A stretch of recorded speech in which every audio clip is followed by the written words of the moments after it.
والمرسلین سیدنا و مولانا محمد و علی آلہ و اصحابہ اجمعین اما بعد فاعوذ باللہ من الشیطان الرجیم بسم اللہ الرحمن الرحیم وقال الرسول یا رب ان قوم اتخذوا ھذا القرآن مہجورا صدق اللہ العظیم ان اللہ وملائکتہ یصلون علی النبی یا ایہا الذین آمنوا صلوا علیہ وسلموا تسلیما۔ محبت سے پڑھیے الصلاۃ والسلام علیک یا سیدی یا رسول اللہ وعلی آلک واصحابک یا سیدی یا حبیب اللہ۔ الصلاۃ والسلام علیک یا سیدی یا نبی اللہ وعلی آلک واصحابک یا سیدی یا نور اللہ۔ مولا صلی وسلم دائما ابدا علی حبیبک خیر الخلق کلہم منزہ عن شریک فی محاسنہ فجوہر الحسن فیہ غیر منقسم یا اکرم الخلق مالی من الوذ بہ سواک عند حلول الحادث العممی ولن یدیک رسول اللہ جاہک بی اذا الکریم تجلی باسم منتقمی۔ ربی صلی وسلم دائما ابدا علی حبیبک خیر الخلق کلہم۔ اللہ تبارک و تعالی جل شانہ کی حمد و ثنا اور حضور سید المرسلین خاتم النبیین امام الانبیاء حضرت محمد مصطفیٰ احمد مجتبیٰ صلی اللہ تعالی علیہ وعلی آلہ وبارک وسلم کے دربار گوربار میں ہدیہ درود و سلام بصد ادب و احترام عرض کرنے کے بعد معزز محتشم حاضرین و سامعین السلام علیکم ورحمۃ اللہ وبرکاتہ۔ اللہ تعالیٰ کے فضل و توفیق سے اور اس کے پیارے حبیب صلی اللہ تعالی علیہ وآلہ وسلم کی نگاہ رحمت اور شفقت کے طفیل ماہانہ درس قرآن میں ہمیں شرکت کی سعادت نصیب ہو رہی ہے۔ اللہ تعالی ہم سب کی حاضری اپنی بارگاہ اقدس میں قبول و منظور فرمائے۔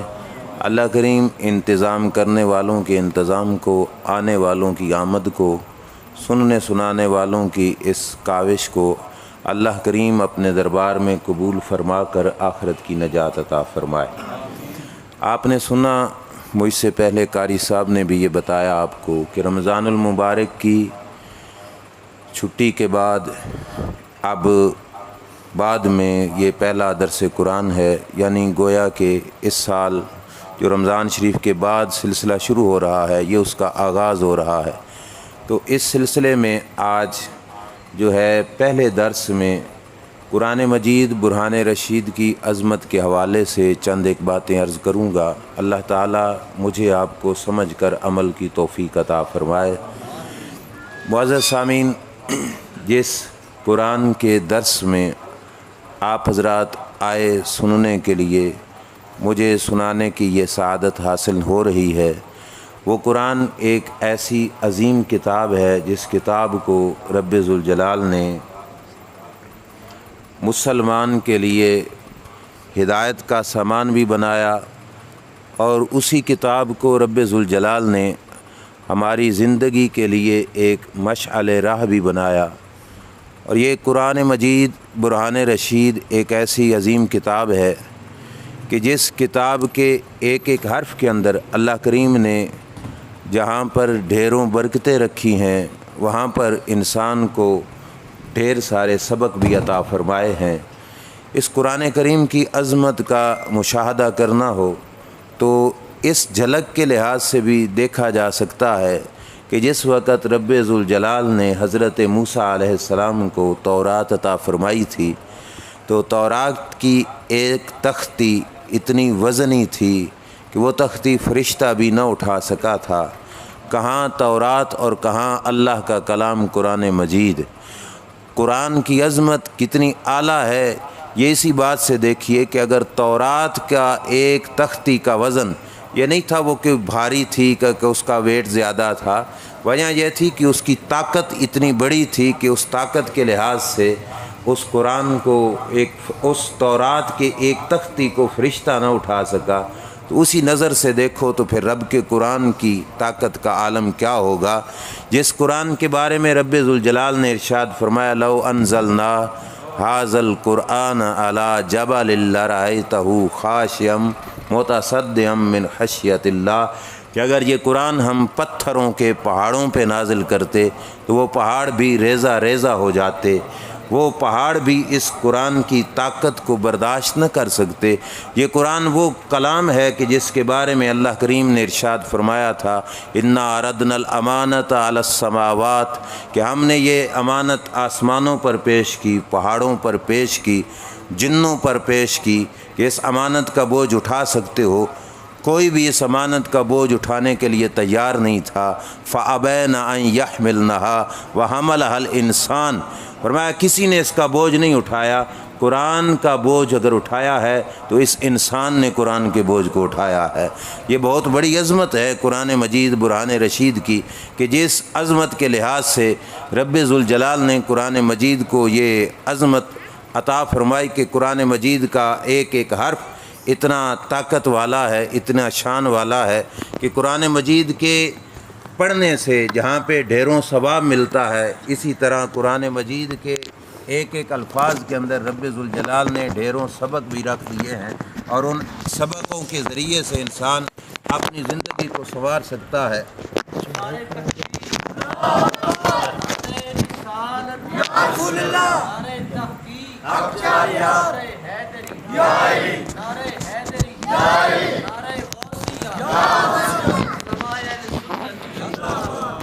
قرآن مجید کے اس طاقت اور قوت کے اعتبار سے قرآن مجید کی یہ درس اور پھر اس کی تفسیر اور اس کا مطلب کا سمجھنا یہ ہر مسلمان کا فرض ہے، یہ ذمہ داری ہے۔ اس موقع پر خاص طور پر جو ضروری اور اہم بات میں نے کرنی ہے کہ ہم قرآن سے جو اتنی مفید کتاب تھی اتنا ہی زیادہ ہم دور ہوتے گئے۔ کچھ حضرات تو وہ تھے کہ جنہوں نے اپنے گھروں میں اس کتاب کو ریشم کے غلافوں میں لپیٹ کر الماریوں میں تو سجا دیا، لیکن کبھی قرآن کو دیکھنے کی بھی توفیق نصیب نہ ہو سکی۔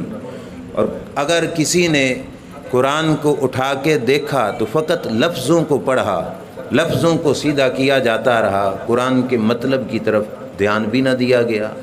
ہو سکتا ہے کوئی شخص روزانہ اٹھ کر قرآن کی تلاوت کرتا ہو، ٹھیک ہے، لفظوں کے پڑھنے کا ثواب ہے، لیکن فقط لفظوں کو گنگنانے کے لیے قرآن کو نازل نہیں کیا گیا۔ قرآن کے اندر رب ذوالجلال نے پورا نصاب حیات رکھا کہ زندگی گزارنے کا دستور تمہارا اللہ نے قرآن مجید کے اندر رکھا ہے۔ تو اس واسطے فقط اور فقط قرآن مجید کو تلاوت کے لیے استعمال کر لینا اور اس کے مفہوم کی طرف غور نہ کرنا، یہ بھی قرآن مجید سے ایک قسم کی دوری ہے۔ اور ایک ہے کہ قرآن مجید اٹھا کر پڑھ لے، ترجمہ پڑھ لے اور اس کے اندر غور و فکر نہ کرے، تو یہ بھی قرآن مجید سے دوری کی ایک صورت ہے۔ قرآن بار بار ارشاد فرماتا ہے افلا یتدبرون افلا یتفکرون، تم قرآن میں غور و فکر کیوں نہیں کرتے، قرآن کے اندر تدبر کیوں نہیں کرتے۔ قرآن کی ایک آیت لے لو، روزانہ رکوع نہیں پڑھ سکتے، سپارہ نہیں پڑھ سکتے، تو ایک آیت لے لو، روزانہ ایک آیت کا ترجمہ پڑھو، اکیلے میں بیٹھ کر اس آیت پر غور کرنا شروع کر دو، اس ایک ایک آیت کے ذریعے سے رب ذوالجلال سینوں کے اندر ڈھیروں نور عطا فرمائے گا۔ یہ میں اپنی تقریر کے مضمون کو سجانے کے لیے نہیں کہہ رہا، یہ میں بالکل حقیقت کہہ رہا ہوں۔ امام سیوطی نے الاتقان کے اندر ذکر فرمایا ان لکل آیت 70,000 معان، فرمایا قرآن کی آیت ایک ہوتی ہے اور ایک آیت کے نیچے اللہ نے 70,000 معنوں کو چھپایا ہوتا ہے۔ اب یہ بات بھی آپ حیران ہو رہے ہوگے کہ ایک آیت کے نیچے 70,000 معنی کیسے چھپ جائیں، تو پوچھو مولا علی رضی اللہ تعالیٰ عنہ سے، جنہوں نے کہا تھا میں بسم اللہ کے بے کے نقطے کی تفسیر پر اگر لکھنے بیٹھوں تو 70 اونٹ بھی ان کا بوجھ نہیں اٹھا سکے گا۔ تو یہ ہے قرآن مجید کے اندر اتنا وسیع علم۔ یہی وجہ تھی کہ اس قرآن کے مضمون کو پڑھ کر لوگوں نے صرف اپنی اس 5 فٹ کے قد کی زندگی کو نہیں سنوارا، پورا کائنات کے نظام کو سنوار لیا تھا۔ انہوں نے کائنات کے نظام کو درست کیا تھا اسی قرآن کے ذریعے سے۔ اور جس وقت اللہ کے پیارے نبی صلی اللہ علیہ وسلم دنیا سے رخصت ہو رہے تھے تو آخری لمحات میں جو خطبہ حجۃ الوداع تھا، سرکار دو عالم صلی اللہ علیہ وسلم میں اس نے ارشاد فرمایا، انی ترکت فیکم ما ان تمسکتم بہ لن تضلوا، فرمایا میں اپنے بعد تمہارے اندر کچھ ایسا چھوڑ کے جا رہا ہوں جس کے ساتھ چمٹ کے رہو گے قیامت تک کبھی گمراہ نہیں ہو پاؤ گے۔ اب یہ کتنی بڑی ضمانت ہے، کتنی بڑی ضمانت ہے کہ آج کے دور میں ہر شخص کہے گا میں سچا، دوسرا کہے گا میں سچا، تیسرا کہے گا میں سچا۔ سرکار نے فرمایا سچائی کو اپنے ہاتھوں میں رکھنا ہے تو کبھی قرآن کے دامن کو تم نے نہیں چھوڑنا ہے۔ یہ گارنٹی اللہ کے نبی نے ارشاد فرمائی، لن تضلوا، ہرگز گمراہ نہیں ہوگے، ہرگز گمراہ نہیں ہوگے۔ اور تمسک کرنا پڑے گا قرآن کے ساتھ۔ تمسک کا مطلب کیا ہے؟ آپ نے دیکھا ہوگا جیسے گھر والے ماں باپ باہر جانے لگیں اور بچہ ضد کر جائے کہ میں نے بھی ساتھ آنا ہے اور ماں باپ انکاری ہوں تو بچہ ماں باپ سے لپٹ جاتا ہے کہ نہیں میں نے ساتھ آنا ہی آنا ہے۔ جس وقت لپٹ جاتا ہے اس لپٹنے کو عربی میں تمسک کہا جاتا ہے۔ رب کے محبوب نے فرمایا قرآن کو صرف یوں اٹھانا نہیں، قرآن سے تمسک کرنا ہے، یوں چمٹ جانا ہے۔ تم بازار میں بیٹھے ہو تمہارے وجود کے ساتھ قرآن نظر آ رہا ہو، تم مسجد میں ہو تمہارے وجود میں قرآن نظر آ رہا ہو، تم عدالت کے کٹہرے میں کھڑے ہو تمہارے وجود میں قرآن نظر آ رہا ہو، تم زندگی کے کسی ماحول میں ہو تمہارے اس وجود پر قرآن کی تحریر نظر آ رہی ہو۔ یہی وجہ ہے کہ علامہ اقبال نے کہا تھا کہ یہ راز کسی کو معلوم نہیں کہ مومن قاری نظر آتا ہے حقیقت میں ہے قرآن، کہ یہ مومن کا وجود جس وقت قرآن کے رنگ میں ڈل جائے گا تو اس کے وجود سے بھی لوگوں کو ہدایت ملتی نظر آئے گی۔ حدیث پاک میں ہے پیارے آقا صلی اللہ علیہ وسلم نے ارشاد فرمایا، مفہوم ہے اس کا کہ قبر میں جس وقت انسان کے پاس عذاب آئے گا، جس سمت سے بھی عذاب آئے، سر کی طرف سے، ہاتھ کی طرف سے، پاؤں کی طرف سے، جس سمت سے بھی عذاب آئے گا، قرآن بول پڑے گا کہ یہاں پہ میں ہوں، تم پیچھے ہٹ جاؤ، قرآن کو عذاب کوئی نقصان نہیں پہنچا سکے گا۔ اب محدثین یہاں پر بولے ہاتھوں میں قرآن کیسے آ گیا، سر میں قرآن کیسے آ گیا؟ چلو حافظ قرآن کے بارے میں یہ تو کہا جا سکتا ہے سینے میں قرآن ہے یا دماغ میں قرآن ہے، یہ پورے وجود میں قرآن کیسے؟ تو انہوں نے مطلب یہ بیان کیا پورے وجود میں قرآن کے ہونے کا مطلب یہ ہے کہ اس کے ہاتھ بھی چلتے قرآن کے مطابق رہے، اس کا سارا جسم کا کردار جو تھا وہ قرآن مجید کے مطابق تھا۔ آج قبر میں لیٹا ہے تو ہر طرف سے قرآن بول بول کر عذاب کو روک رہا ہے کہ قرآن یہاں پہ موجود ہے، اس کے قریب نہیں آنا۔ یہ ساری فضیلتیں قرآن پاک کے فقط الفاظ کی نہیں ہے، قرآن کو سمجھنا پڑے گا۔ آج ہماری زندگی کیوں مشکلوں میں گھری ہوئی ہے؟ ہم نے اپنی زندگی کو مشکلوں میں کیوں گھیرا ہوا ہے؟ ہم حکیم سے تو مشورہ لے لیتے ہیں جا کے کہ مجھے مشورہ دو، میں کیسی غذا کھاؤں کہ میری صحت درست ہو جائے۔ ڈاکٹر کے مشورے پہ تو ہم عمل کر ہی لیتے ہیں، اپنے کونسلر سے مشورہ لے کر اپنی معاشرتی اعتبار سے اپنی زندگی کو تو جو ہے سنوارنے کی کوشش کرتے ہیں، لیکن ہم نے زندگی سنوارنے کے لیے کبھی قرآن سے رہنمائی لینے کی کوشش نہیں کی۔ حالانکہ قرآن وہ کتاب ہے جس نے ہمارے زندگی کے ماضی کو بھی سنبھالا ہے، حال کو بھی سنبھالا ہے، استقبال کو بھی سنبھالا ہے۔ جو زمانہ گزر گیا وہ ماضی کے حالات بھی قرآن مجید میں، حال کے بھی، اور آنے والے حالات بھی قرآن کریم میں موجود ہیں۔ قرآن کریم ہر اعتبار سے ہماری رہنمائی کر سکتا ہے، لیکن ہم نے اس سے جو دوری اختیار کی، اس دوری کی وجہ سے آج ہم فتنوں میں پڑ گئے۔ مولا مرتضیٰ شیر خدا رضی اللہ تعالیٰ عنہ کی روایت سنیے، ترمذی شریف کے اندر ہے۔ حضرت علی المرتضیٰ رضی اللہ تعالیٰ عنہ فرماتے ہیں کہ اللہ کے پیارے محبوب صلی اللہ علیہ وسلم نے یوں ارشاد فرمایا، انہا ستکون فتنہ، سرکار نے فرمایا ان قریب میری امت میں فتنوں کا دور آ جائے گا۔ فتنے پھیل جائیں گے، ہر طرف فتنے ہوں گے، لوگ فتنوں میں مبتلا ہو جائیں گے اور فتنوں کے نقصانات لوگوں تک پہنچ رہے ہوں گے۔ نبی اکرم صلی اللہ علیہ وسلم کے دربار میں بیٹھنے والے صحابہ کا بھلا ہو جنہوں نے صرف اتنا نہیں سنا، جب فتنوں کا سنا تو حضور سے پوچھ لیا یا رسول اللہ فتنے تو آئیں گے، لیکن یہ بھی تو بتائیے کہ فتنوں سے نکلنے کا راستہ کون سا ہوگا۔ حضرت علی فرماتے ہیں میں نے پوچھا مل مخرج منہا یا رسول اللہ صلی اللہ علیہ وسلم، آقا یہ بھی بتائیے نا کہ فتنوں سے ہم نکل کیسے سکتے ہیں، فتنوں سے اپنے اس وجود کو بچا کیسے سکتے ہیں۔ دیکھو کتنی بڑی رہنمائی، جہاں پہ فتنہ فقط دین کے لحاظ سے نہیں، مراد ہے عام، چاہے دنیا کا فتنہ ہو چاہے دین کا فتنہ ہو، جس لحاظ کا بھی فتنہ ہو، فتنے سے نکلنے کے لیے رہنمائی کہاں سے ملے گی؟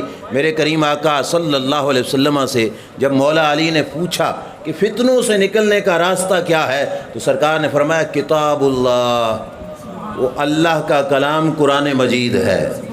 قرآن تمہیں فتنوں سے نکال کر سلامتی کے ساتھ کنارے پہ لے کے جائے گا۔ قرآن ایک ایسی عظیم کتاب ہے جس نے فتنوں سے نکال کر امت مصطفیٰ صلی اللہ علیہ وسلم کو کنارے پہ لے کے جانا ہے۔ جتنی عظیم تھی، جتنا مقام تھا اس کا بلند، آج ظلم یہ ہے کہ اتنی ہی بے رخی اسی کے ساتھ برتی جا رہی ہے۔ ہم اتنا دور شاید کسی اور سے نہ ہو جتنا دور ہم قرآن سے ہو چکے۔ ہم نے جتنی بے رخی قرآن کے ساتھ کر دی، شاید اتنی بے رخی ہم نے کسی اور کے ساتھ نہ کی ہو۔ قرآن کے پارے کا ایک ایک آیت ہماری زندگی سنوارنے والی تھی، اور ہم نے وہ آیات اپنی زندگی میں ڈالنے کی بجائے فقط ختموں پہ پڑھنے کے لیے رکھ لیں۔ ہم نے سمجھا کہ چلو قسم کے اٹھانے کے لیے قرآن تو استعمال کیا جا سکتا ہے، صرف قسم اٹھانے کے لیے نہیں آیا تھا، یہ تو انسان کے مقام کو بھی اٹھانے کے لیے آیا تھا۔ سرکار دو عالم صلی اللہ علیہ وسلم نے فرمایا ان اللہ تعالیٰ یرفع بہذا اقواما، فرمایا اللہ اس قرآن کے ذریعے سے لوگوں کو عروج عطا فرمائے گا، وَيَدَعُ بِهِ آخرین، اور فرمایا کچھ لوگ ہوں گے کہ اسی قرآن کی وجہ سے وہ پستی میں چلے جائیں گے، ہلاکت میں چلے جائیں گے، بربادی کی طرف چلے جائیں گے۔ آئیے واپس اس ترمذی شریف کی حدیث کی طرف کہ جہاں مولا علی نے پوچھا نا فتنوں سے نکلنے کا راستہ کون سا ہے، اب اللہ کے نبی صرف کتاب اللہ کہہ دیتے تو بات تو سمجھ آ گئی تھی، لیکن مدنی تاجدار صلی اللہ علیہ وسلم نے پورا خطاب کیا عظمت قرآن پر، اور قرآن کے درس کی شان میرے محبوب علیہ السلام نے بیان کی۔ صرف نہیں فرمایا کتاب اللہ، اللہ کے محبوب علیہ السلام نے فرمایا فیہ نبأ ما قبلکم وخبر ما بعدکم وحکم ما بینکم، فرمایا قرآن وہ کتاب ہے جس میں تمہیں اپنے ماضی کے حالات بھی مل جائیں گے، اپنا حال بھی مل جائے گا جس وقت میں جا رہے ہو، آنے والے وقت میں کیا ہونا ہے یہ بھی تمہیں قرآن مجید سے مل جائے گا۔ ماضی، حال، مستقبل سارے کا سارا کہاں سے ملے گا؟ صرف میرا نہیں، صرف آپ کا نہیں، قیامت تک جتنی مخلوق آنی ہے اور جو کچھ آ چکی ہے، ساری مخلوق کا ماضی، حال، استقبال کس میں موجود ہے؟ یہ ہمارا ایمان ہے نا اس پر۔ اب سوچ میں آتا ہے کہ اتنی سی کتاب اور کل کائنات کا ماضی، حال و استقبال اس کے اندر لکھا ہوا ہو۔ ہم نے تو بڑی بڑی جلدوں میں کتابیں دیکھیں جو صرف اور صرف جو ہے کسی ایک سلطنت عثمانیہ پر اگر کتاب لکھی گئی تو 12 جلدوں میں کتابیں چھپ گئیں، کسی ایک شخصیت کے کردار پر کتابیں لکھی گئیں تو اس میں بھی کئی جلدیں پیدا ہو گئیں، اور یہ وہ کتاب جس کے اندر ساری کائنات کی ماضی، حال و استقبال، اور یہ ایک جلد میں اتنی چھوٹی سی۔ وجہ یہ ہے کہ رب ذوالجلال نے ایک ایک لفظ کے اندر صدیوں کے حالات کو جمع فرما دیا ہے۔ قرآن میں اس پہ ایمان رکھنا پڑے گا، اس کا انکار نہیں کیا جا سکتا، ہے صحیح قرآن میں، ہماری نگاہ نہیں دیکھ سکتی کہ ہم نے قرآن کو سینے سے لگایا ہی نہیں۔ اللہ کے نبی علیہ السلام نے جس وقت یہ جملے ارشاد فرمائے، ساتھ فرمایا وَهُوَ الْفَصْلُ لَا الْهَزْلُ، فرمایا یہ فیصلہ کن بات ہے، مذاق نہیں کر رہا۔ سرکار نے فرمایا یہ مذاق نہیں، یہ فیصلہ کن بات ہے، تمہارا ماضی، حال، استقبال سارے کا سارا اللہ نے قرآن مجید میں رکھا ہے، اپنی زندگی سنوار سکتے ہو قرآن مجید کے ذریعے۔ یہی وجہ تھی حضرت عبداللہ بن عباس رضی اللہ تعالیٰ عنہما، جو حضور علیہ الصلوۃ والسلام کے چچا زاد بھائی بھی تھے، فرمایا کرتے تھے لو دعا لی اکال بعیر لوجدتہ فی القرآن، کہ کہ اگر میرے اونٹ کی رسی بھی گم ہو جائے تو میرے محلوں میں مجھے اعلان کرانے کی ضرورت نہیں پڑے گی، میں قرآن کھول کے بیٹھ جاؤں گا، رب کے قرآن مجھے میرے اونٹ کی رسی کا پتہ عطا فرمائے گا۔ ہے قرآن میں سب کچھ۔ ہم نے دوسروں لوگوں کے سامنے جا کے جھولیاں پھیلا دیں، کبھی غیر مسلم سے بھیک مانگی، کبھی کسی سے جا کے بھیک مانگی۔ بھیک تو وہ مانگے نا جس کے گھر میں کچھ نہ ہو، جس کا گھر اتنی بڑی کتاب سے بھرا ہو، وہ بھیک کس منہ سے مانگ رہا ہے؟ دیکھو نا، کوئی غریب آدمی بھیک مانگے تو اس کا حق بنتا ہے، چلو، لیکن جس بندے کے پاس سب کچھ ہو وہ بھیک مانگنے چلا جائے تو کتنی شرم کی بات ہے۔ مسلمان جس کے پاس قرآن ہے وہ غیر سے تعلیم لینے جائے، غیر سے اپنی زندگی کا منشور لینے کے لیے جائے، غیر سے کچھ حاصل کرنے کے لیے جائے، اس کو شرم آنی چاہیے کہ تیرے پاس تو قرآن تھا، قرآن کے ہوتے ہوئے تجھے غیر کے سامنے ہاتھ پھیلانے کی کیا ضرورت تھی؟ لیکن مصیبت یہ ہے کہ غیر مسلم نے یہ پلاننگ کی کہ مسلمانوں کے ہاتھوں سے قرآن چھینا جائے۔ یہ بات میرے پاس کتاب اس وقت بھی موجود ہے موبائل میں، اس کے اندر یہ بات موجود ہے۔ فرانس کے اندر ایک میٹنگ ہوئی، یہ بات توجہ سے سننا، جس کے اندر فرانس والوں نے یہ کہا کہ مسلمان قوم کو ہم زیر کیسے کر سکتے ہیں، نیچا کیسے دکھا سکتے ہیں، مسلمان قوم کو کمزور کیسے کر سکتے ہیں۔ اس واسطے انہوں نے کہا کہ ایسا کریں کہ مسلمانوں کے اندر سے اسلامی کلچر کو ختم کر دیں، اسلام کے کلچر کو ختم کر دیں، نام کے مسلمان رہ جائیں، کردار میں اسلام نظر نہ آئے۔ یہ کیسے کر سکتے تھے؟ اس مقصد کے لیے جزیرہ عرب کی انہوں نے 10 بچیوں کو اٹھایا، 10 مسلمانوں کی بچیوں کو جزیرہ عرب سے اٹھایا اور ان کو رکھا پیرس کے علاقے میں۔ پیرس جو بہت مشہور علاقہ ہے، مشہوری دی جاتی ہے اس کی حسن کے لحاظ سے، خوبصورتی کے لحاظ سے، پیرس کے علاقے میں ان مسلمانوں کی بچیوں کو رکھا اور 10 سال تک وہاں پہ ان پہ پابندی کے ساتھ ان کو انگریزی لباس، شارٹ لباس، بے حیائی کا لباس پہنایا، عیاشی کی زندگی ان سے گزروائی۔ 10 سالوں کے بعد فرانس والوں کے ذہن میں یہ بیٹھ گیا کہ اب تو یہ بچیاں اسلامی لباس پہننے میں بھی شرم محسوس کرتی ہوں گی اور اسلام کو بالکل بھول چکی ہوں گی، لہٰذا اب یہ ہمارے چنگل میں پھنس چکی ہیں، ہمارے پنجرے میں پھنس چکی ہیں، لہٰذا اپنی اس محنت کو دکھانے کے لیے انہوں نے فرانس میں ایک سیمینار کیا جس کے اندر دنیاوی سطح سے مختلف ملکوں سے وزراء کو بلایا گیا۔ ان کے سامنے فرانس والوں نے بڑی ٹوہر لگائی، ہم نے بڑا کام کیا، مسلمانوں کے اندر سے اسلامی کلچر ختم کیا، مسلمانوں کی بچیاں اسلام کے کلچر سے بالکل دور جا چکی ہیں۔ اب اس چیز کو دکھانے کے لیے انہوں نے بچیوں کو، انہیں 10 بچیوں کو سائڈ پہ بٹھایا ہوا تھا کہ ان کے سامنے لے آئیں گے، یہ شارٹ لباس میں ہوں گی تو دکھائیں گے کہ یہ بچیاں مسلمانوں کی ہیں اور دیکھو ہمارے لباس کو پسند کرتی ہیں، یہ اسلامی تہذیب کو پسند نہیں کرتی۔ جس وقت ساری سیمینار میں تقریریں ہو چکیں اور دکھانے کے لیے مسلمان بچیوں کو جب سامنے لایا گیا، بلایا گیا، تو اب کتاب میں لکھا ہے کہ مسلمانوں کی بچیاں جس وقت اس حال میں داخل ہوئیں تو ان کے چہرے پہ پردہ اور برقع موجود تھا، چہرے پہ پردہ اور برقع جو ہے وہ موجود تھا اور باقاعدہ باپردہ انداز میں داخل ہوئیں۔ اب سارا کیا دھرا ان کا وہ تو ضائع ہو گیا نا، کسی کے سامنے جو اپنی بڑائی بیان کر رہے تھے کہ ہم نے بڑا کام کر دیا، سب نے باتیں کی، تم نے کہا ہم نے یہ کر دیا، دیکھو یہ تو یہاں پہ کوئی تبدیلی نہیں آئی۔ اب فرانس والے پکڑ کے بیٹھے سر اور انہوں نے سوچا کہ مسلمان کو پھر کیسے زیر کیا جا سکتا ہے۔ ان کے اندر ایک شخص تھا جس کا نام ہے ولیم کیمفورڈ۔ اس شخص نے جو بیان دیا کتاب میں لکھا ہے، وہ اس نے کہا 3 کام غیر مسلم کو کرنے پڑیں گے، اس کے بغیر کبھی بھی مسلمان کو زیر نہیں کیا جا سکتا۔ وہ 3 کام کیا ہیں؟ اس نے کہا سب سے پہلے مسلمانوں کے ہاتھوں سے قرآن چھیننا پڑے گا۔ جب تک مسلمان کے پاس قرآن ہے کوئی کافر ان کے سروں پہ مسلط نہیں ہو سکتا۔ سمجھ آ رہی ہے بات کی؟ قرآن کو مسلمانوں کے ہاتھوں سے کھینچنا پڑے گا، مسلمانوں کے ہاتھوں سے دور لے جانا پڑے گا۔ مسلمان اس سے دور ہوں گے تب یہ ہمارے محتاط ہوں گے۔ اب ان کو پتہ تھا قرآن نے تو دشمن کے ایک ایک سازش کو کھول کھول کے بیان کیا ہوا ہے۔ قرآن ان کو بتاتا ہے کہ شیطان بھی تمہارا دشمن ہے اور دنیا کا ہر کافر بھی تمہارا دشمن ہے۔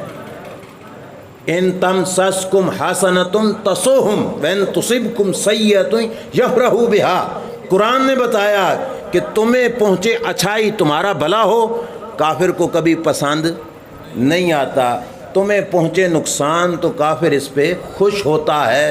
یہ قرآن نے تو پردے چاک کیے ہوئے تھے، سب کچھ دکھایا ہوا تھا، تو انہوں نے کہا کہ یہ قرآن کھینچ لو تو پھر یہ بدھو رہ جائیں گے، پھر ان کو جیسے گمراہ کرنا چاہو گے کر لو گے۔ ایک چیز، دوسری انہوں نے کہا کہ مکہ، تیسرا مدینہ، مکہ شریف سے بھی ان کو دور کر دو، مدینہ شریف سے بھی ان کو دور کر دو۔ جس وقت مکہ اور مدینہ سے دور ہو جائیں گے اور قرآن سے دور ہو جائیں گے، اس وقت تمہارے محتاط ہو جائیں گے۔ بات سمجھ آ رہی ہے؟ کتنی چیزیں ہو گئیں؟ قرآن سے دور، مکہ شریف سے دور، مدینہ شریف سے۔ یہ 1962 کے رسالے میں یہ بات چھپی تھی، ہے اس سے بھی پہلے کی۔ اس وقت سے یہ لوگ پلاننگ میں رہے اور آج اس وقت یہ پلاننگ پورے عروج پہ پہنچی ہوئی ہے۔ میں معذرت کے ساتھ عرض کروں گا کہ آپ نے بھی دیکھا ہوگا، ویڈیو میں ہم نے بھی دیکھا، مسجد حرام کی الماریوں سے قرآن اٹھا لیے گئے۔ کس بیس پر؟ کہ قرآن کو کوئی اٹھا کے پڑھے گا تو بیمار ہو جائے گا۔ قرآن کو مسجد کی الماریوں سے اٹھایا گیا، آغاز ہو چکا ہے وہاں سے۔ اب یوں ہاتھوں سے کھینچتے تو مسلمان نے کبھی نہیں دینا تھا، پہلے مسلمان کے ذہن کو ایسا بنایا اور بنا کر اب ایسی نوبت آ گئی کہ قرآن کو اٹھایا گیا، اور دوسرے نمبر پر حرم کو بھی بند کر دیا گیا، مدینہ شریف کو بھی بند کر دیا گیا۔ بیان آیا کہ 60,000 بندہ اس سال صرف حج کرے گا، باقی حج نہیں کر پائیں گے۔ دور کر دیا گیا مسلمان کو، اور آہستہ آہستہ دور مزید بھی کیا جا رہا ہے۔ اگر ہم قرآن سے دور ہو گئے تو ہمارے سروں پر یہ ظالم مسلط ہو جائیں گے، ہم قرآن سے دور ہو گئے تو ہم کافروں کے محکوم ہو جائیں گے۔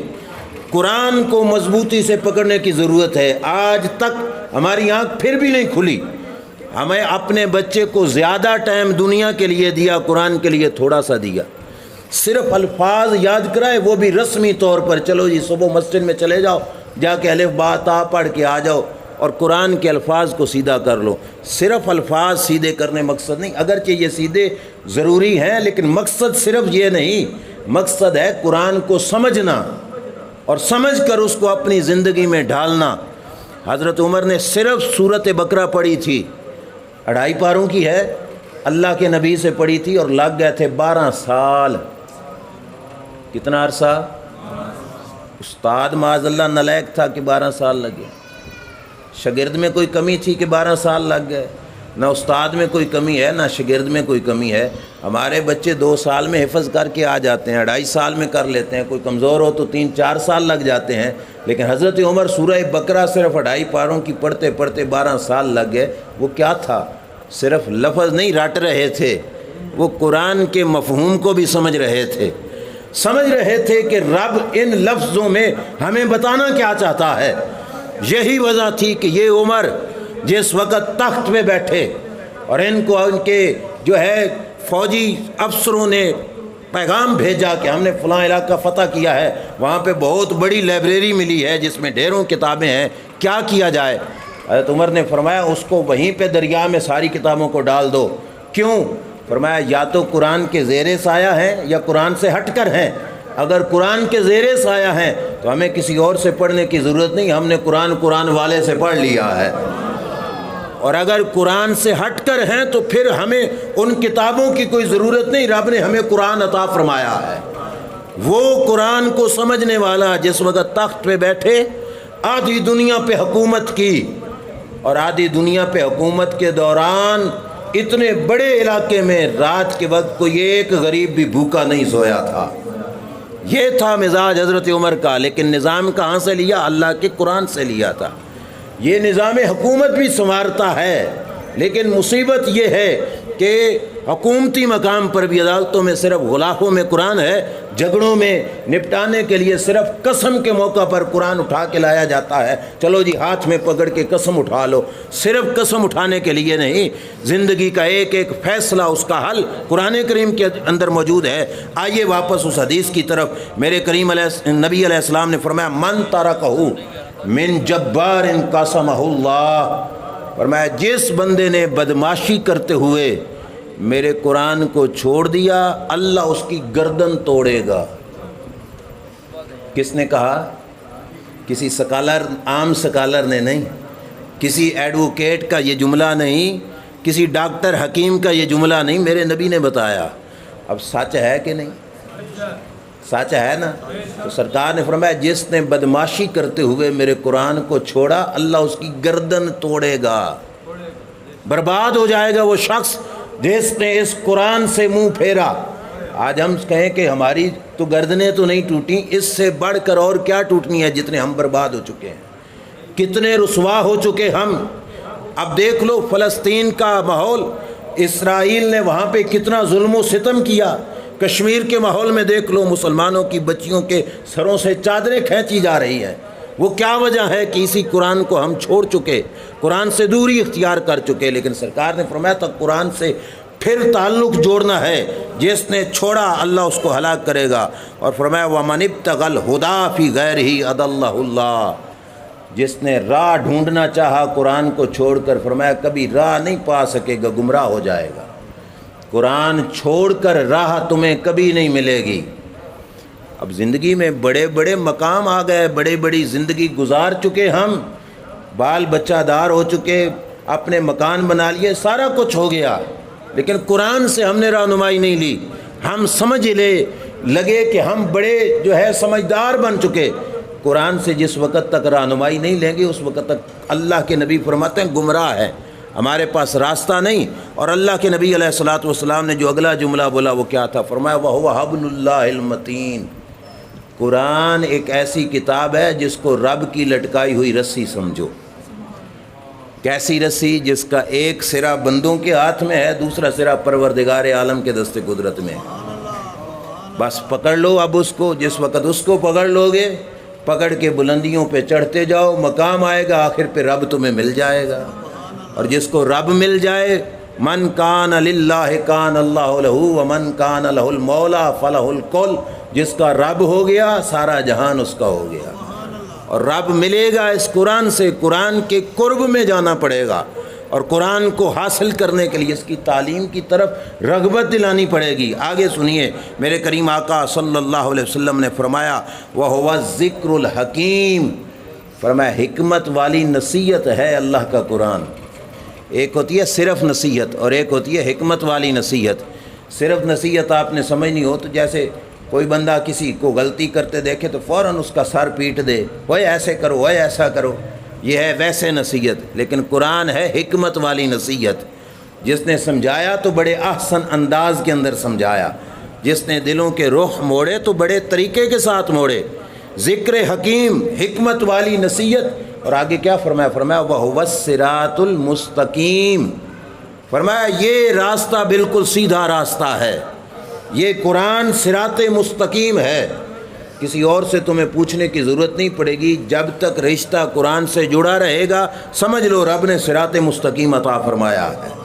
قرآن مجید اتنی عظیم کتاب ہے۔ آگے سنیے، میرے کریم آقا صلی اللہ تعالیٰ علیہ وآلہ وسلم نے ارشاد فرمایا کہ وَهُوَ الَّذِي لَا تَزِيغُ بِهِ الْأَهْوَاءُ، قرآن وہ کتاب ہے کہ انسان کی خواہشات کو کبھی ٹیڑھا نہیں ہونے دے گی۔ خواہش سمجھتے ہو نا، انسان کی آرزویں، اندر میں پیدا ہونے والی خواہش نفس، اور میں اگر قرآن کا دامن تمہارے ہاتھ میں ہوگا تمہاری خواہش نفس بھی کبھی الٹی نہیں چلے گی، وہ بھی سیدھی چلے گی، وہ بھی تمہیں برائی کی طرف نہیں، وہ بھی تمہیں اچھائی کی طرف لے کے جائے گی۔ لیکن ضروری ہے قرآن کا دامن انسان کے ہاتھ میں موجود ہو، قرآن کو سمجھا ہوا ہو، قرآن کو پڑھا ہوا ہو، اور قرآن مجید کے ساتھ تعلق انسان کا قائم ہو۔ اور آگے میرے آقا صلی اللہ علیہ وسلم نے فرمایا وَلَا تَلْتَبِسُ بِهِ أَلْسِنَةٌ، فرمایا یہ قرآن ہے جس کو پڑھتے پڑھتے زبان تھکے گی نہیں، قرآن کو پڑھتے پڑھتے زبان تھکے گی نہیں، اندر صاف ہو تو زبان نہیں تھکے گی۔ اور فرمایا ولا یشبع منہ العلماء، فرمایا میری امت کے علماء کبھی اس سے سیر نہیں ہوں گے، مطلب رجیں گے نہیں قرآن سے۔ اب دیکھ لو، ایک بچہ چھوٹی سی عمر تھی، مدرسے میں داخلہ لیا، دن رات بیٹھ کے قرآن پڑھتا رہا، حفظ ہو گیا، پھر درس نظامی میں آیا، پھر قرآن پڑھتا رہا، پڑھتے پڑھتے پھر جب فارغ ہوا پھر قرآن پڑھانا شروع کر دیا، آنکھیں بند ہونے تک قرآن میں ہی لگا رہا۔ سرکار نے فرمایا تھا علماء اس سے کبھی بھی سیر نہیں ہوں گے، یہ نہیں کہیں گے چلو جی قرآن کو چھوڑ دو ہم رج گئے، نہیں، قرآن سے کبھی بھی ان کے بھوک مٹے گی نہیں، قرآن کے علم حاصل کرتے رہیں گے۔ علماء فرمایا کبھی بھی اس سے سیر نہیں ہوں گے۔ اور آگے میرے کریم آقا صلی اللہ علیہ وسلم نے فرمایا ولا تنقضی عجائبہ، فرمایا قرآن کی حکمتیں کبھی ختم ہونے والی بھی نہیں۔ تم ختم ہو جاؤ گے، تمہاری زندگیاں ختم ہو جائیں گی، قرآن کی بھلائیاں کبھی ختم نہیں ہوں گی۔ جتنے دن پڑھتے رہو، جتنی زندگیوں کے سال پڑھتے رہو، کبھی بھی قرآن کی حکمتیں ختم ہونے والی نہیں۔ لا تنقضی عجائبہ، اللہ کے پیارے نبی صلی اللہ علیہ وسلم نے بتا دیا۔ یہ قرآن مجید کے حوالے سے سرکار دو عالم صلی اللہ علیہ وسلم کے یہ جملے ایک طرف رکھیے، اور آگے صحابہ اکرام علیہم رضوان کا کردار دوسری طرف رکھیے۔ اللہ کے نبی صلی اللہ علیہ وسلم کے صحابہ باریاں بنا لیتے تھے۔ آپ سنو قرآن حضور کے دربار میں بیٹھ کر، ہمارا گھریلو کام ہے، آج ڈیوٹی پہ ہم جاتے ہیں، تم قرآن سن لو، جو حضور نے آج پڑھایا ہم تم سے سن لیں گے، اگلے دن تم ڈیوٹی پہ چلے جانا، ہم دربار میں بیٹھ جائیں گے، ہم سن کے جو کچھ سنا ہوگا ہم تمہیں سنا دیں گے، تم ہمیں سنا دینا۔ کس وجہ سے؟ تاکہ قرآن کا کوئی حصہ بھی ہم سے ضائع نہ ہونے پائے۔ یہ ہمارے تک کتابی شکل میں پہنچا، صحابہ نے اسی وجہ سے اس پر محنت کی۔ نبی کریم علیہ السلام کا وصال ہو گیا، قرآن اس وقت کہاں تھا؟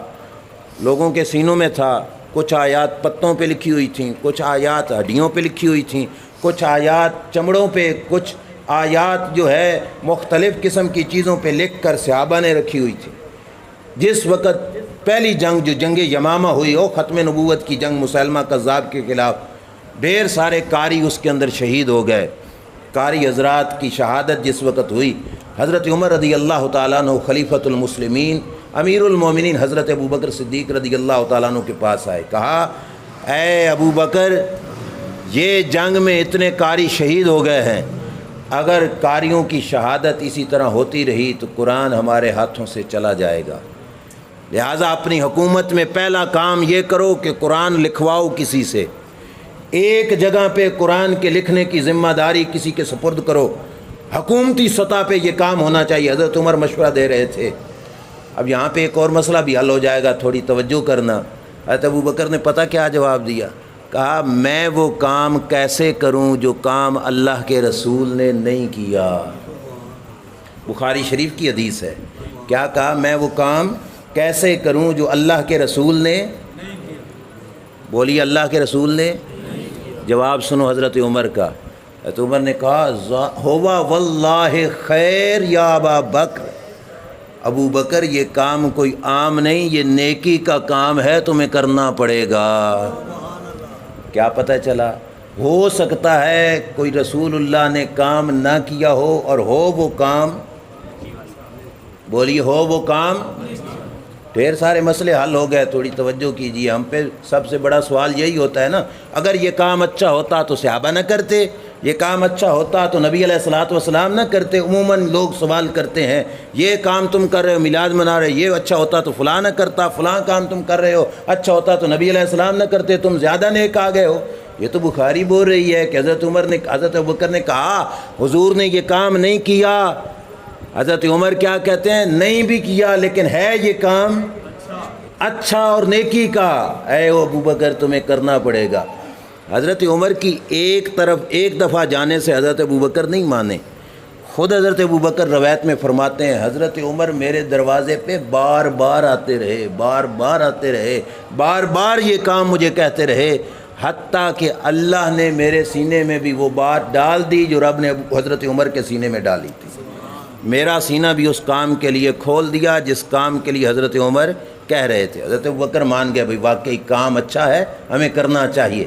حضرت زید بن ثابت رضی اللہ تعالیٰ عنہ کو آرڈر دیا حضرت ابو بکر نے، ایسا کرو ہر ایک کے پاس جاؤ، قرآن مجید کی جو آیات ہیں وہ لکھو، ایک مقام پر لکھ کر جمع کرو پورا قرآن تاکہ مکمل ہو جائے۔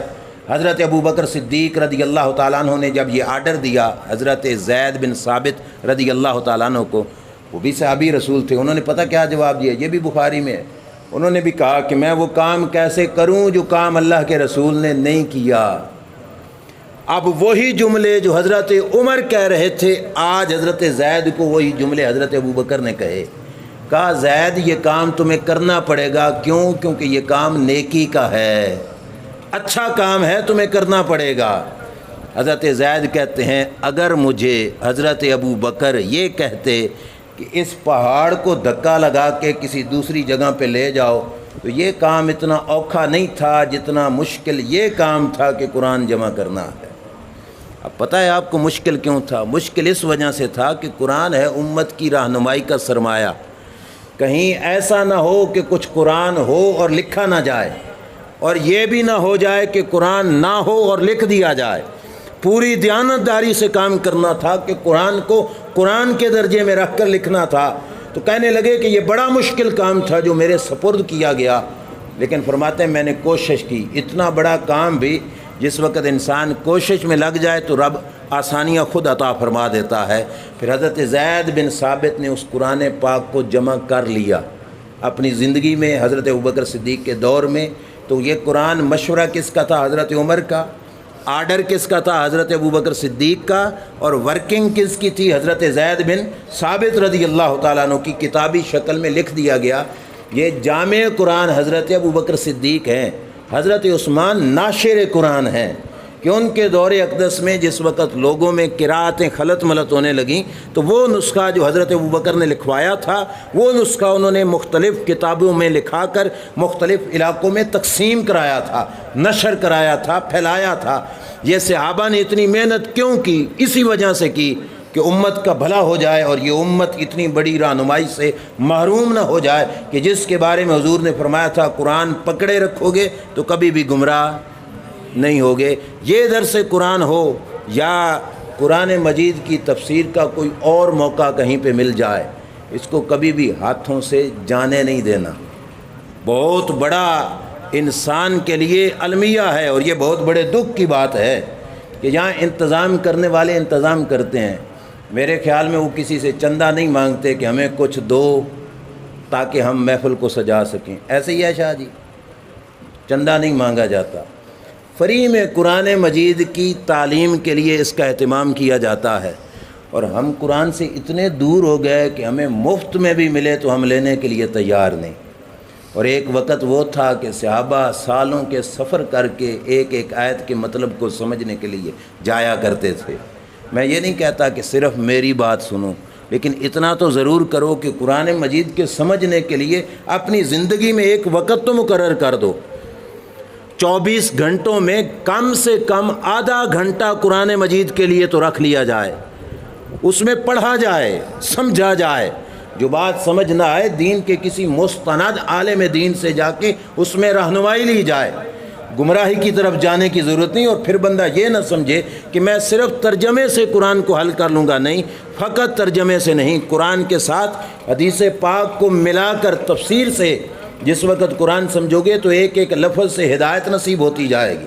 تو کم از کم اتنا وقت ہر شخص کی زندگی میں سمجھنے کے لیے ہونا چاہیے کہ ہم قرآن مجید کو سمجھیں، اور روزانہ کا اتنا وقت ضرور درکار ہو کہ ہم قرآن مجید کے ساتھ یہ تعلق جوڑ سکیں۔ ہمارے جامعہ امینیہ رضویہ شیخ کلونی میں حضرت امام المناظرین دامت برکاتہم العالیہ نے دورہ تفسیر مکمل کرایا، اور دورہ تفسیر کے بعد اس سال آپ حضرات تک بذریعہ ویڈیو یہ پیغام پہنچ چکا ہوگا، دعوت و ارشاد کورس کا اہتمام کیا، جس کے اندر تفسیر بھی سمجھائی جائے گی اور ساتھ حدیث رسول صلی اللہ علیہ وسلم بھی پڑھائی جائے گی۔ آپ کو ایک بات بتاتا چلوں، اس دورے کے لیے آفر بھی رکھی گئی تھی کہ دورے کے 20 طالب علموں کو ماہانہ 5000 روپے وظیفہ بھی دیا جائے گا۔ سمجھ آ رہی ہے بات؟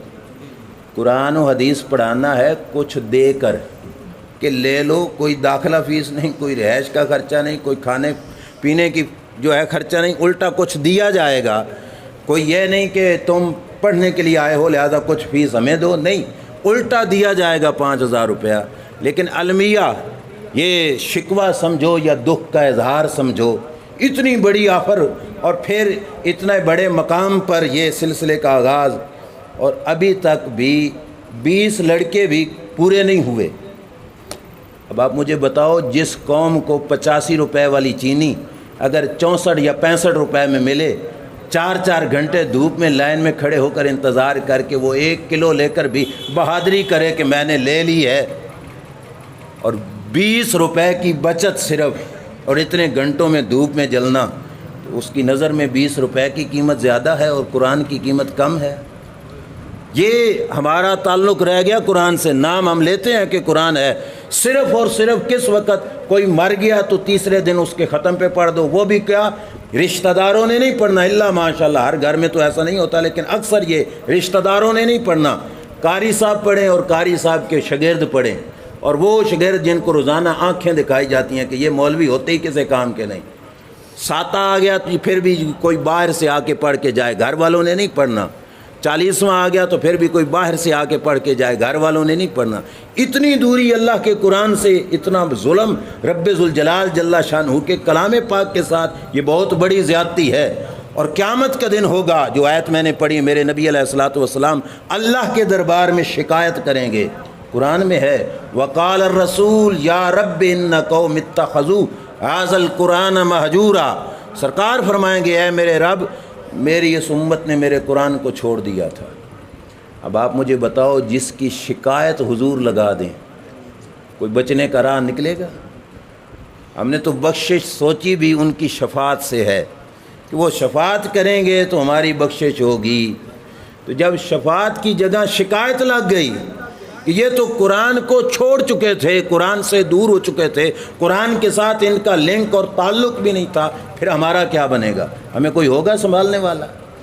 ماں باپ سنبھال لیں گے اس وقت جس وقت شکایت رسول اللہ نے لگا دی؟ کسی کا پیر و مرشد بچا لے گا وہاں پہ؟ سب سے بڑے پیر نبی المرسلین صلی اللہ علیہ وسلم جب یہ شکایت لگا دیں گے کہ میری امت نے اس قرآن کو چھوڑ دیا تھا، کیا جواب ہوگا ہمارے پاس؟ ہمارے پاس وقت نہیں تھا، ہمارے پاس ٹائم نہیں تھا، ہمارے پاس جو ہے مصروفیت میں سے کچھ وقت نہیں مل رہا تھا، کیا جواب دیں گے؟ اس واسطے اس وقت کے آنے سے پہلے واپس آ جائیے اور قرآن کریم کے ساتھ اپنے تعلق کو جوڑیے۔ یہ نہیں کہ صرف اور صرف جوانوں کے لیے کہہ رہا ہوں یا بچوں کے لیے، بے شک بوڑھے بھی ہو گئے تو کوئی حرج نہیں، قرآن کے سمجھنے کے لیے کوئی وقت تو نہیں مقرر کیا گیا، یہ تو قرآن کی آفر ہے، کوئی جس وقت بھی قرآن کی طرف آئے گا۔ اللہ نے فرمایا وَلَقَدْ يَسَّرْنَا الْقُرْآنَ لِلذِّكْرِ، سمجھنے کے لیے کوئی آئے، ہم نے قرآن کو لیے سمجھنا آسان فرما دیا ہے، کوئی آئے تو صحیح سمجھنے کے لیے۔ اور یہ صرف روحانی فائدہ نہیں دیتا، میں بار بار کہہ رہا ہوں، زندگی دنیا کی بھی سنوارے گا، زندگی آخرت کی بھی سنوارے گا قرآن کی وہ کتاب۔ اور ہمارے مسلمان کے پاس یہ جو قرآن کی طاقت ہے، غیر مسلم کو اتنا ڈر ایٹم بم سے نہیں لگتا جتنا ڈر اللہ کے قرآن سے لگتا ہے۔ ہزاروں ایٹمی طاقتیں ایک طرف اور رب کے قرآن کی طاقت ایک طرف، اس قرآن کی طاقت سے وہ ڈرتا ہے، اسی وجہ سے انہوں نے کہا قرآن کو چھین لیا جائے۔ آخری بات، اور میں بات کو ختم کر رہا ہوں، ہو سکتا ہے کوئی سمجھے کہ یہ ساری شانیں قرآن میں پرانے زمانوں میں تھیں، اب نہیں، ہم نے قرآن کے ساتھ تعلق جوڑا نہیں، اب بھی قرآن کے اندر وہ پاور موجود ہے۔ خانپور کا علاقہ سندھ میں، وہاں پہ یہ بات چھپی، آج سے چند سالوں پہلے کی ہے، اخبار میں یہ بات چھپی تھی، نوائے وقت میں، میرے پاس اخبار موجود ہے۔ رمضان المبارک کے اندر سیلاب آیا ہوا تھا، اس وقت دریائے سندھ کا ایک کنارہ ٹوٹا اور وہاں سے سیلابی ریلا پانی کا نکل پڑا۔ قریب ایک بستی تھی جس بستی کا نام ہے اوستا محمد، جانے والے لوگ جانتے ہوں گے، وہاں پہ اوستا محمد اس علاقے کا نام تھا۔ اس پانی کے ریلے کا رخ، پانی سیلابی پانی کا رخ اس بستی کی طرف ہو گیا، چھوٹی سی بستی تھی۔ اب علاقے والے پریشان ہو گیا کہ پانی یہاں پہ آیا تو پورا شہر ہی ڈوب جائے گا، ہلاک ہو جائیں گے، ختم ہو جائیں گے، کیا حل کیا جائے؟ اخبار والے نے عینی شاہدین کی یہ رپورٹ لکھی، انہوں نے کہا اس علاقے کے لوگ پتہ کہاں پہ گئے؟ وہاں پہ گئے جہاں پہ لوگ دشمنیاں ڈالتے ہیں، مسجد کے امام کے پاس گئے اور کہا قاری صاحب کچھ کرو ہم ڈوبتے ہیں۔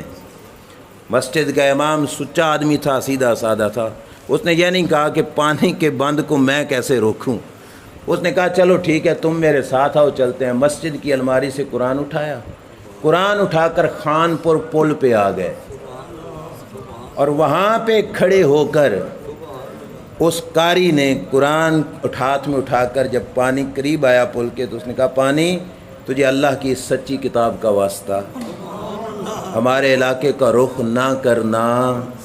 اخبار والے کہتے ہیں آئینی شاہدین کے مطابق دیکھتے ہی دیکھتے پانی نے اپنا رخ پھیر لیا۔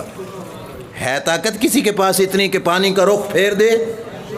قرآن نے یہ طاقت دکھائی اور امت کو بتایا کہ آج بھی جڑ جاؤ قرآن سے، قرآن کے اندر وہ طاقت موجود ہے۔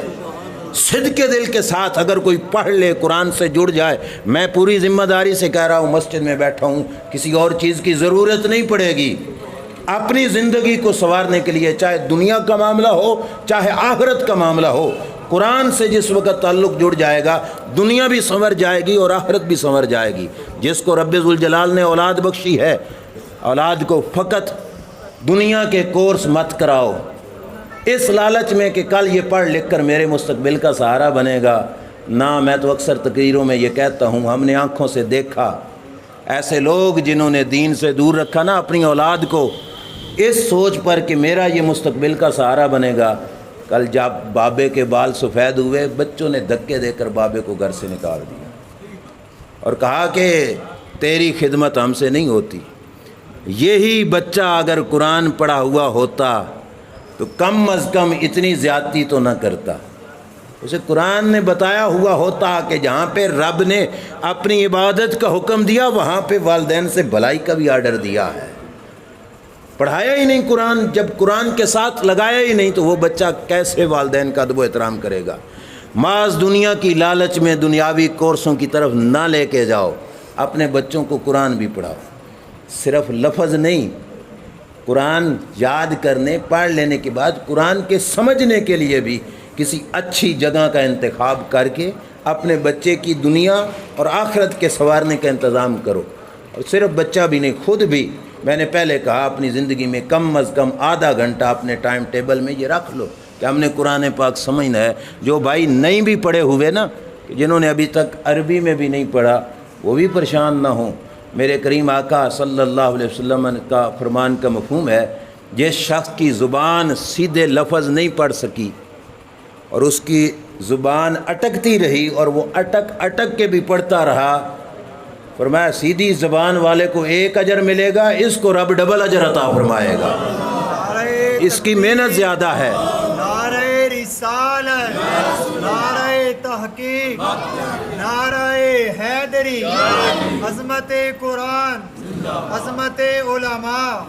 اور پھر یہ بھی نہ سمجھنا کہ قرآن اس کو آئے گا نہیں یا اجر نہیں ملے گا، اجر بھی ملے گا، اس کو ڈبل اجر ملے گا، کیونکہ اس نے ڈبل محنت کی ہے، مشقت کی ہے۔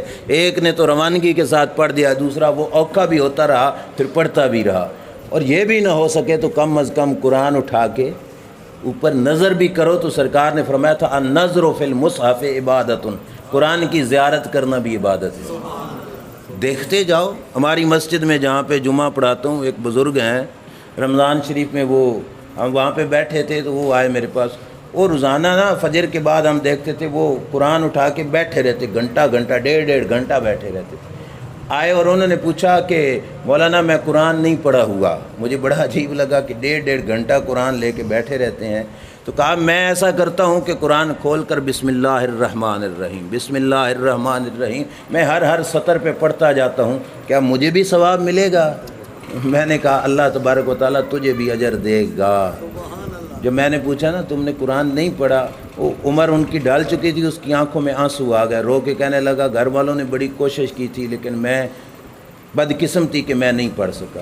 یہ نہ ہو کہ عمر کے اس حصے میں جا کے ہمیں آنسو بہانے پڑیں کہ ہائے میں نے کیوں نہیں سمجھا، کیوں نہیں پڑھا۔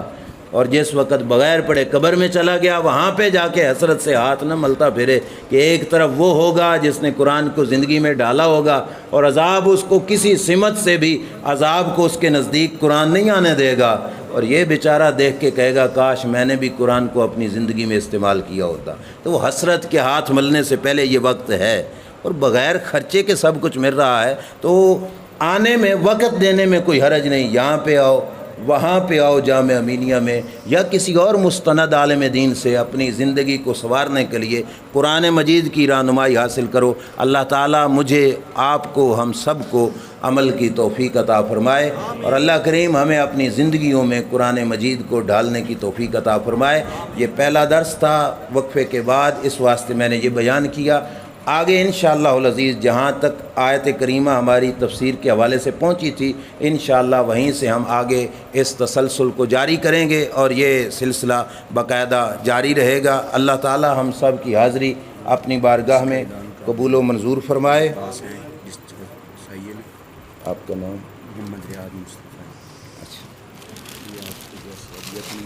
اچھا، یہ اعلان سماعت فرما لیں، یہ رسالہ ہے ماہنامہ فکر مستقیم۔